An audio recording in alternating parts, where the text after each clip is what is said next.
Assalamualaikum warahmatullahi wabarakatuh. Kami dari kelompok 5 yang beranggotakan 5 orang dengan saya sendiri Nadifa Kalbiah.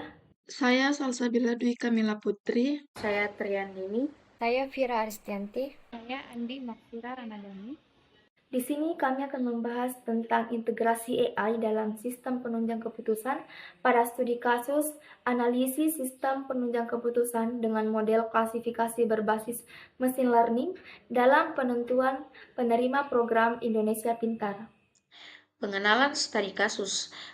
Pada pengenalan studi kasus yaitu AI diterapkan dalam sistem pendukung keputusan untuk menentukan penerima program Indonesia Pintar atau PIP dengan menggunakan model klasifikasi berbasis machine learning.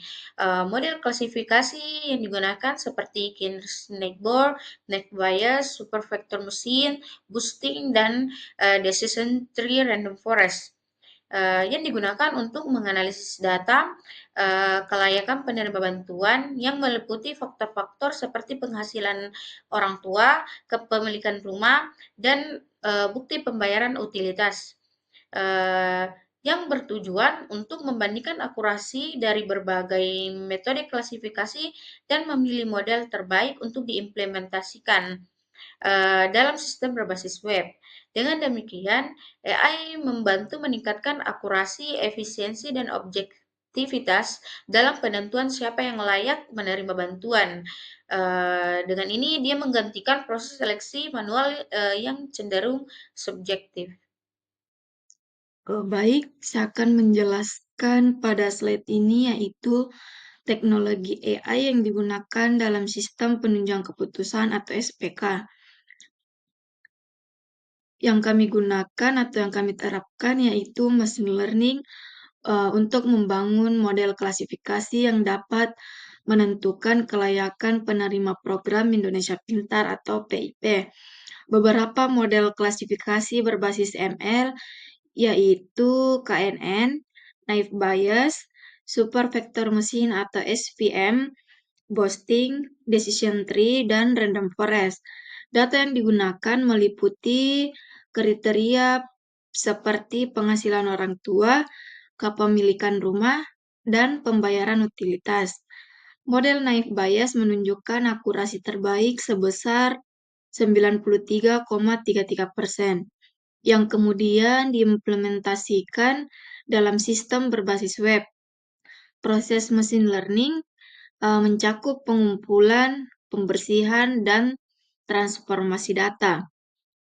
Pembagian datanya untuk pelatihan dan pengujian yaitu pelatihan model serta evaluasi untuk memilih model dengan akurasi tertinggi.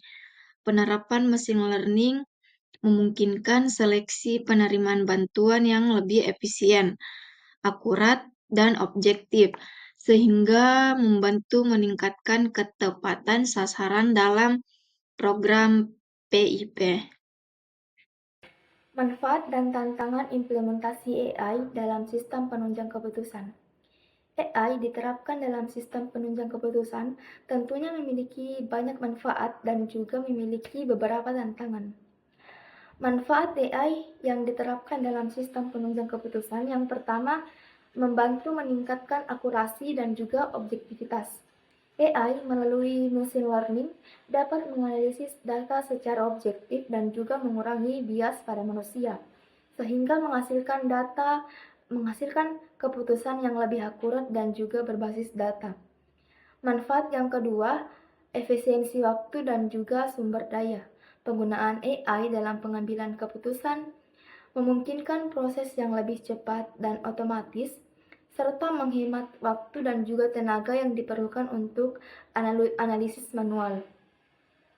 Ini sangat berguna dalam situasi yang memerlukan keputusan cepat berdasarkan data yang terus berkembang. Adapun tantangannya yaitu ada overfitting dan underfitting, di mana overfitting dan underfitting itu merupakan tantangan utama dalam implementasi AI pada sistem penunjang keputusan. Nah, overfitting itu ketika model terlalu menyelesaikan diri pada data pelatihan sehingga kinerja buruk terjadi pada data baru. Nah, sebaliknya underfitting itu ketika model terlalu sederhana untuk menangkap pola yang terjadi dalam data, sehingga hasilnya kurang akurat. Menemukan keseimbangan yang tepat antara kedua menjadi tantangan besar dalam penerapan AI. Terus yang kedua itu keterbatasan data yang berkualitas. Keputusan yang diambil oleh sistem AI sangat bergantung pada kualitas data yang digunakan. Data yang tidak lengkap, tidak akurat yang digunakan, dan tidak biasa dapat menyebabkan kesalahan dalam keputusan yang dihasilkan. Oleh karena itu, kualitas data yang digunakan untuk melatih model AI harus dijaga dengan baik. Baiklah, pada kesimpulan dan rekomendasi, penelitian ini menggunakan machine learning untuk menentukan penerima program Indonesia Pintar atau PIP dengan akurasi tinggi naif Bayes yaitu mencapai 93,33%. Kemudian AI membantu analisis data yang akurat dan objektif serta dapat mengurangi kesalahan manusia. Nah, untuk pengembangan lebih lanjut, diperlukan transparansi model, pengolahan data yang baik, penerapan model yang lebih canggih, dan evaluasi sistem secara berkala untuk meningkatkan efisiensi dan efektivitas pengambilan keputusan. Terima kasih atas perhatiannya. Semoga hasil presentasi dari kelompok kami ini dapat bermanfaat. Kurang dan lebihnya mohon dimaafkan. Wassalamualaikum warahmatullahi wabarakatuh.